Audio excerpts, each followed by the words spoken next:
kill our way out of this mess.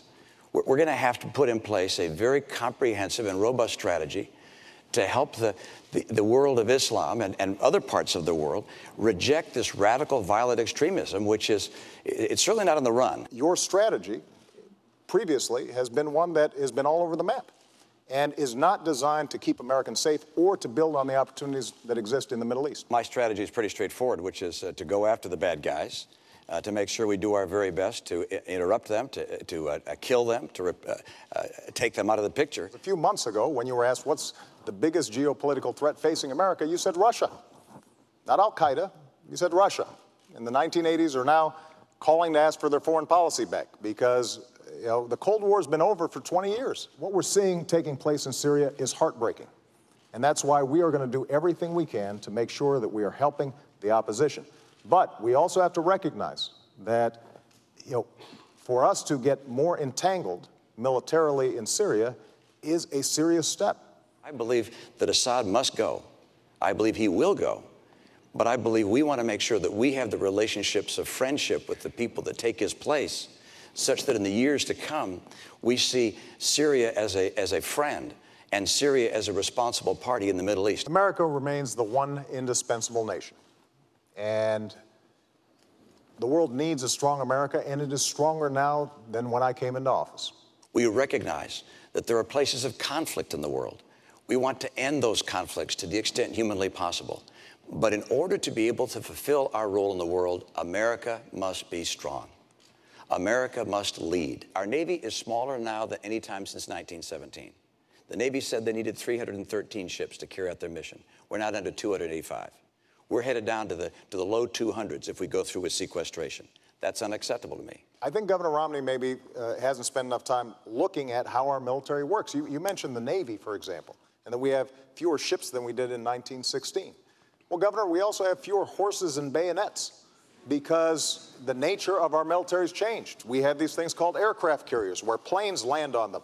We have these ships that go underwater, nuclear submarines. From the very beginning, one of the challenges we've had with Iran is that they have looked at this administration and felt that the administration was not as strong as it needed to be.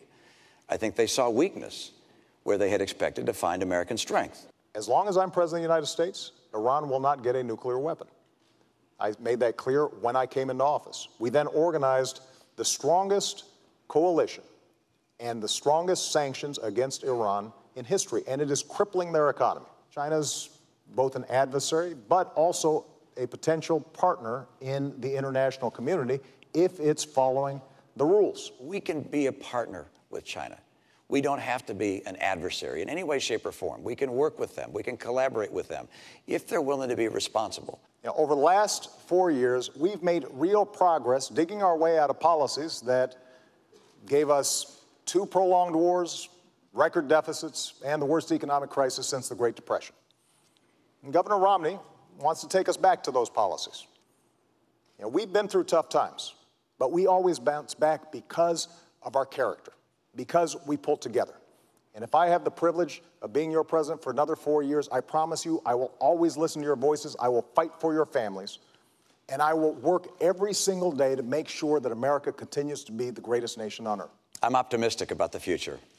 I'm excited about our prospects as a nation. I want to see peace. I want to see growing peace in this country. It's our objective. We have an opportunity to have real leadership. America is going to have that kind of leadership and continue to promote principles of peace that will make a world a safer place. We need strong leadership. I'd like to be that leader with your support. I'll work with you. I'll lead you in an open and honest way. And I ask for your vote. I'd like to be the next president of the United States to support and help this great nation and to make sure that we all together maintain America as the hope of the earth. Smith, Nixon. In the election of 1860, Abraham Lincoln said the question was whether this nation could exist half slave or half free. In the election of 1960, and with the world around us, the question is whether the world will exist half slave or half free, whether it will move in the direction of freedom, in the direction of the road that we are taking, or whether it will move in the direction of slavery. I think it will depend in great measure upon what we do here in the United States, that we build, on the kind of strength that we maintain. We discussed tonight domestic issues. But I would not want that to be any implication to be given that this does not involve directly our struggle with Mr. Khrushchev for survival. Mr. Khrushchev is in New York, and he maintains the communist offensive throughout the world because of the productive power of the Soviet Union itself.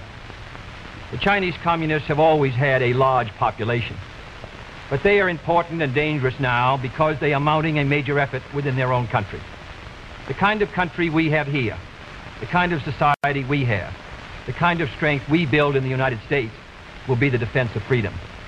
If we do well here, if we meet our obligations, if we're moving ahead, then I think freedom will be secure around the world. If we fail, then freedom fails.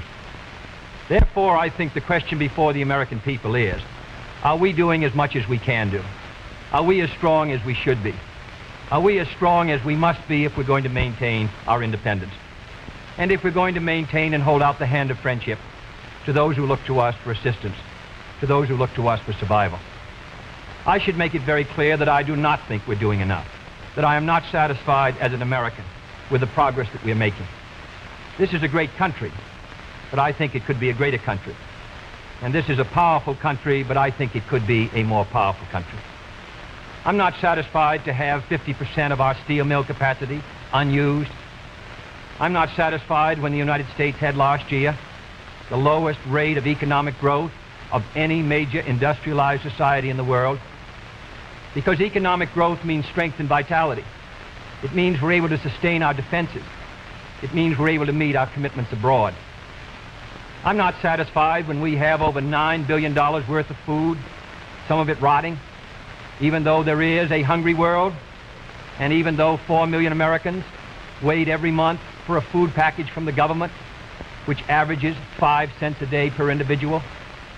I saw cases in West Virginia, here in the United States, where children took home part of their school lunch in order to feed their families, because I don't think we're meeting our obligations towards these Americans. I'm not satisfied when the Soviet Union is turning out twice as many scientists and engineers as we are. I'm not satisfied when many of our teachers are inadequately paid, or when our children go to school part-time shifts. I think we should have an educational system second to none. I'm not satisfied when I see men like Jimmy Hoffa in charge of the largest union in the United States, still free. I'm not satisfied when we are failing to develop the natural resources of the United States to the fullest. Here in the United States, which developed the Tennessee Valley and which built the Grand Coulee and the other dams in the northwest United States, at the present rate of hydropower production, and that is the hallmark of an industrialized society, the Soviet Union by 1975 will be producing more power than we are. These are all the things, I think, in this country that can make our society strong or can mean that it stands still. I'm not satisfied until every American enjoys his full constitutional rights. If a Negro baby is born, and this is true also of Puerto Ricans and Mexicans in some of our cities, he has about 1/2 as much chance to get through high school as a white baby. He has 1/3 as much chance to get through college as a white student. He has about 1/3 as much chance to be a professional man, about 1/2 as much chance to own a house. He has about 4 times as much chance that he'll be out of work in his life as the white baby. I think we can do better. I don't want the talents of any American to go to waste. I know that there are those who say that we want to turn everything over to the government. I don't at all. I want the individuals to meet their responsibilities. And I want the states to meet their responsibilities. But I think there is also a national responsibility. The argument has been used against every piece of social legislation in the last 25 years. The people of the United States individually could not have developed the Tennessee Valley. Collectively, they could have. A cotton farmer in Georgia, or a peanut farmer, or a dairy farmer in Wisconsin or Minnesota, he cannot protect himself against the forces of supply and demand in the marketplace, but working together in effective governmental programs, he can do so. 17 million Americans who live over 65 on an average Social Security check of about $78 a month. They're not able to sustain themselves individually, but they can sustain themselves through the Social Security system. I don't believe in big government, but I believe in effective governmental action. And I think that's the only way that the United States is going to maintain its freedom. It's the only way that we're going to move ahead. I think we can do a better job. I think we're going to have to do a better job if we are going to meet the responsibilities which time and events have placed upon us. We cannot turn the job over to anyone else. If the United States fails, then the whole cause of freedom fails. And I think it depends in great measure on what we do here in this country. The reason Franklin Roosevelt was a good neighbor in Latin America was because he was a good neighbor in the United States. Because they felt that the American society was moving again. I want us to recapture that image. I want people in Latin America and Africa and Asia to start to look to America, to see how we're doing things, to wonder what the President of the United States is doing, and not to look at Khrushchev or look at the Chinese communists. That is the obligation upon our generation. In 1933, Franklin Roosevelt said in his inaugural that this generation of Americans has a rendezvous with destiny. I think our generation of Americans has the same rendezvous. The question now is, can freedom be maintained under the most severe attack it has ever known? I think it can be. And I think in the final analysis, it depends upon what we do here. I think it's time America started moving again.